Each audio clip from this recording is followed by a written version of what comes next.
여러분 안녕하세요. 황종환입니다. 나를 찾는 행복. 어떻게 하면 우리가 자기 자신을 더 깊이 알 수가 있겠는가? 나를 찾아야 행복해질 수 있는 것이다. 물론 경제 발전과 행복은 상관관계가 있어요. 그러나 계속 그 상관관계가 있는 건 아니에요. 너무 배고프면 먹어야 살죠, 여러분. 그렇죠? 우리가 뭐 잘 살아보사에 너무 한국전쟁 끝나고 힘들었기 때문에. 그런데 그때랑 비교도 할 수 없을 정도로 많이 경제가 발전했지만은 행복지수가 높아지고 있지는 않고 있어요. 왜 그럴까? 이거는 자기 자신을 찾지 않았기 때문에 어떤 이런 상관관계를 피상적인 것에서만 찾았기 때문에 어떻게 하면 나를 찾을 수가 있겠는가, 나를 깊이 알 수가 있겠는가. 그러면서 지난 시간에 프로이드와 길케고르를 좀 비교했습니다. 둘 다 나를 실현해야 된다, 자기를 표현해야 된다. 그런 면에서는 같았지만은 프로이드의 입장은 인간이 스스로 그 슈퍼에고와 이드, 초자와 본능을 좋아함으로써 내가 내 자신을 잘 실현할 수가 있겠다. 에고가 잘 표현될 수 있겠다. 그렇게 본 것에 반해서 길케고르 입장은 나라는 것은 원래 영원한 존재와의 관계에서만 그것이 가능하기 때문에 영원한 하나님이 이 세상에 예수 그리스도로 오셨고 그분과 내가 관계를 맺을 때에만, 그분을 사랑하고 믿을 때에만, 바라봤을 때에만 내가 나 자신을 찾을 수가 있는 거야. 이것은 자기 충족적인 그런 해결이 아니고 나에게 새로운 생명이 태어나는 것이다. 이렇게 얘기했습니다. 오늘은 여러분 좀 이렇게 우리가 그 무슨 사상이나 철학 이런 얘기를 들을 때 많이 나오는 용어인 어떤 몸과 정신과 영혼, 그것을 좀 이렇게 이해함으로써 저와 여러분이 자기 자신을 찾는데 좀 도움이 됐으면 하는 그런 마음을 갖고 있습니다. 우선 이렇게 몸에 대해서 생각해 보겠습니다. 몸이라는 것은 이렇게 무슨 뭐 마음과 구분돼서 몸이다 이렇게도 쓸 수 있어요. 그렇죠? 또 뭐 정신과 구분돼서 몸이다 혹은 뭐 육체다 그렇게도 할 수 있지만은 사실은 이 정신이다, 몸이다, 영혼이다 하는 것은 사실 이렇게 한 몸으로서의 한 인격을 이렇게 설명하기 위해서 정신과 영혼과 몸을 이야기하는 것입니다. 그러므로 우리가 사실은 이 몸에 인간의 정신과 영혼의 활동이 다 들어있는 것이에요. 이게 사실은 한 인격으로서 한 몸을 갖고 살아가기 때문에 이게 하나의 전체적으로 하나의 나인 것인데 우리가 정신이다, 영혼이다, 몸이다 이런 것은 사실은 설명을 하기 위해서 그러는 것이다 그 말이죠, 여러분. 우리의 몸과 정신과 영혼이 분리될 수 없는 것입니다. 그래서 그리스도 신앙에서는 또 영원한 심판이 있다. 우리가 부활한다 그러는데 이렇게 정신과 영혼만 부활하는 게 아닙니다. 몸이 온전히 부활하는 거예요. 그리스도 신앙에서는. 왜? 우리 한 인격이기 때문에. 그래서 오늘은 이 몸과 정신과 영혼. 우리가 무슨 뭐 이 몸이 한 인격이면서 어떤 마음과 구분하기 위해서 육체 그런 의미로 해서 이렇게 몸을 얘기하기도 해요. 그 다음에 우리가 보통 정신이라는 것은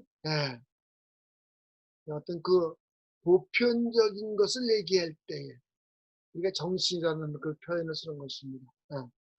우리가 뭐 영어에 그 마인드 그러면은 보통 우리말로 그 뭐 마음 그렇게 많이 얘기하는데 사실은 마인드로 오히려 그 정신 그렇게 하는 게 더 좋겠어요.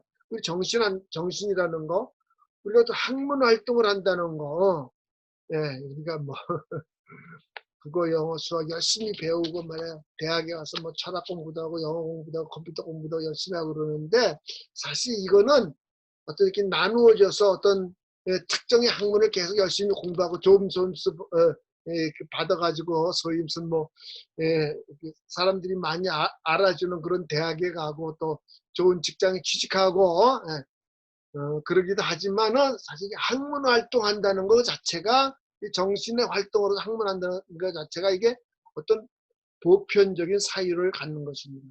보편적 사유를 갖는다는 것은 또 완벽하게 요구할 수는 없지만은 나나 너를 떠나서 우리가 이렇게 서로 인정할 수밖에 없는 그런 걸 찾아가는 것입니다. 대표적인 값이 뭐 이렇게 파이 값이 뭐 3.13, 3.14, 159다라든지 뭐 루트 2의 값이 1.14라든지 이런 것은 나나 너를 떠나서 우리가 이렇게 이 보편적으로 인정하는 것입니다. 왜 그럼 우리가 공부를 하죠, 여러분? 왜 학문 활동하죠? 그거는 전제가 있어요, 그렇죠? 우리가 자기 중심적으로 살기 때문에. 그러면은 그냥 무질서한 사회가 되지 않겠어요, 여러분? 그렇기 때문에 이렇게 학문 활동을 하는 것입니다.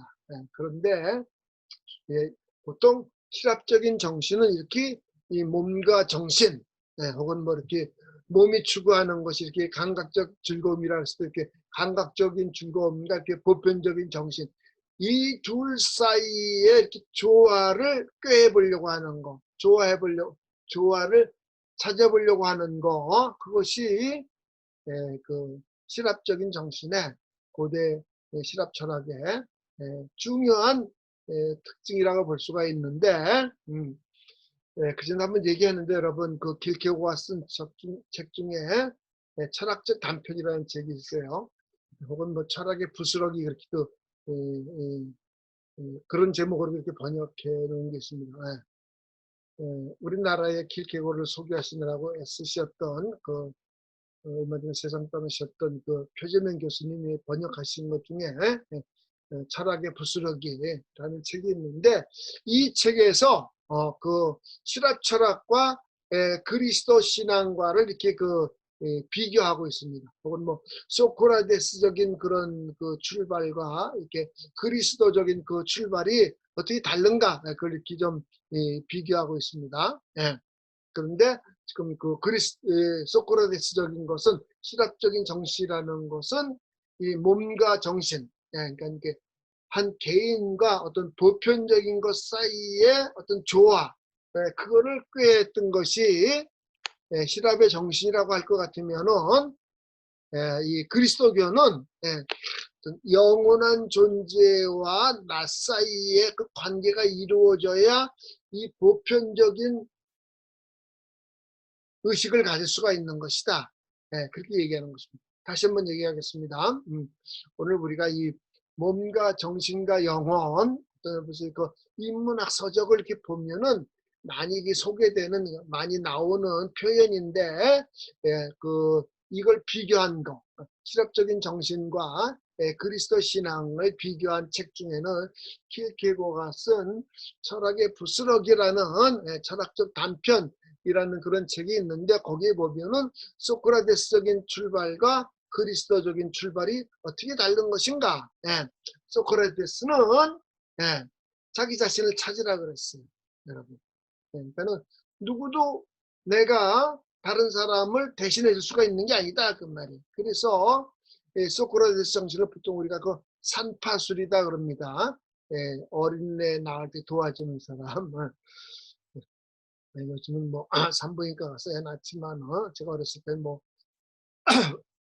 부모님들이 직접 어린애를 낳고 조금 여유가 있는 분들 이렇게 산파가 와서 애 낳는 걸 도와주고 그랬었어요. 아주 옛날 한 1950년대 그때는. 그런데 산파술이라는 거는 소크라테스가 각자 자기 자신을 아는 거를 내가 대신 해줄 수는 없다 그 말이에요, 여러분. 그런데 당신이 스스로 나야 된다 그 말이에요. 자기 자신을 스스로 알아가야 된다 그 말이에요. 그것을 산파가 애를 대신 낳아주는 사람이 아니라 애 낳는 걸 도와주는 사람이다 그 말이에요. 조력하는 사람이다 그 말이에요. 그것에 반해서 그리스도교에서는 이 그리스도가 여러분 각자 자기 자신의 삶을 스스로 알아서 살아가세요.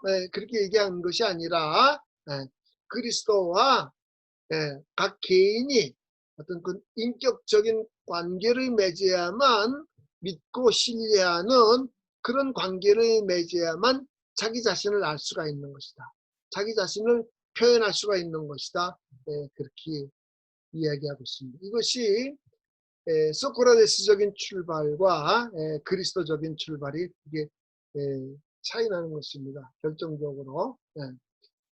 사실 저는 그 어렸을 때 뭐 교회 생활을 하고 그리스도 신앙을 받았고 대학에서 이제 철학과를 다니면서 이 둘 사이의 관계가 되게 궁금했어요. 이 소크라테스적인 이런 출발과 그리스도적인 이 출발, 이 둘이 어떻게 다른 것인가 그랬는데 잘 정리해 놓은 것이 그 킬케고아가 쓴 철학의 부스러기 철학적 단편이라는 책에서 소크라테스는 자기 자신을 알아가는 과정을 누구도 대신해 줄 수 없다 그 말이에요. 자기가 해줄 수 있는 거 대신 도와줄 수 있을 뿐이고 조력할 수 있을 뿐이다 그 말이에요. 그러나 그리스도 교회에서는 여러분 각자 자기가 알아서 살아가십시오. 그것이 아니라 그리스도와 내가 서로 상호 관계를 맺는 가운데에 자기 자신을 찾아갈 수가 있는 것이다. 그렇게 가르치고 있어요. 그것이 그 신학적인 정신과 그리스도 신앙과의 결정적인 차이라고 볼 수가 있습니다.